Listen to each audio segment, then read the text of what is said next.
Hello, तर आज आपण बनवणार आहोत मुळ्याचे पराठे. तर बघूयात. मी एक मुळा घेतलेला आहे, तो किसला आणि त्याच्यातलं पाणी काढून घेतलेलं आहे. तर आता आपण मुळ्यामध्ये हे सगळं ॲड करून घेऊ. हळद आहे थोडीशी, चाट मसाला आहे, लाल तिखट 2 चमचे, 1 चमचा तीळ आणि थोडेसे ओवे आणि गरजेनुसार मीठ घेतलेलं आहे. हे सर्व आपण मुळ्यामध्ये ॲड. मी इथे 3 वाटी गव्हाचं पीठ घेतलेलं आहे. आपण ह्याच्यामध्ये ॲड करू. आता याच्यामध्ये आपण पाणी ॲड करून घ्यायचं आहे. तुम्हाला आवडत असेल तर तुम्ही मुळ्याचं काढलेलं पाणी देखील तुम्ही ॲड करू शकता. मुळा थोडा उग्र असतो, त्यामुळे आपण त्याचं पाणी काढून घेतो. त्यामुळे थोडा उग्रपणा आणि थोडा तिखटपणा कमी होतो. तर आपला डो तयार आहे. ह्याला 5 मिनिट रेस्ट देऊया आणि मग पराठे करायला घेऊया. पुन्हा एकदा याला थोडं आपण मळून घेऊया आणि गरजेनुसार मग पीठ ॲड करून आपण लाटून घ्यायचं आहे.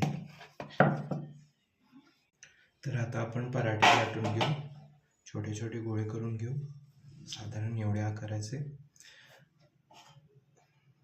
ड्राय पीठ त्याच्यावरती हे गोळे आणि आपण आता लाटूयात.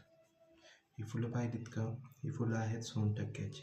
खूप सुगंधी असतात आणि दिसायला देखील खूप सुंदर असतात. तर सुरुवात करूया. तर अशा प्रकारे आपण पराठे लाटून घ्यायचे आहेत. तुम्ही 2 प्रकारे करू शकता. एक तर तुम्ही स्टफिंग बनवू शकता आणि ते चपातीच्या कणकेमध्ये ॲड करू शकता, किंवा मग असं पिठात म्हणून देखील करू शकता. पिठात म्हणून केलेलं जास्त छान होतं ॲक्च्युली. तर पाहू शकता अशा प्रकारे आपण लाटून घ्यायचे आहेत पराठे. फार जास्त पातळ नाही, फार जास्त जाड नाही. आता गॅस पेटवून घेतलेला आहे. तर तवा तापलेला आहे. आपण पराठा त्याच्यामध्ये टाकून घेऊ, भाजून घेऊ.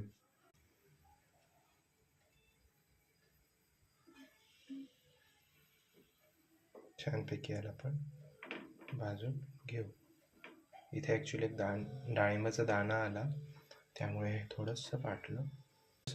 थोडंसं भाजल्यानंतर आपण याच्यावरती कडेने तेल सोडून घेऊ शकतो. तर बघू शकता.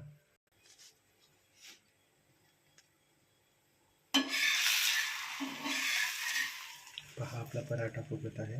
आता आपण याला पलटून घेऊ. आता थोडंसं कडेने तेल सोडून घेऊ. तर अशा प्रकारे तुम्ही देखील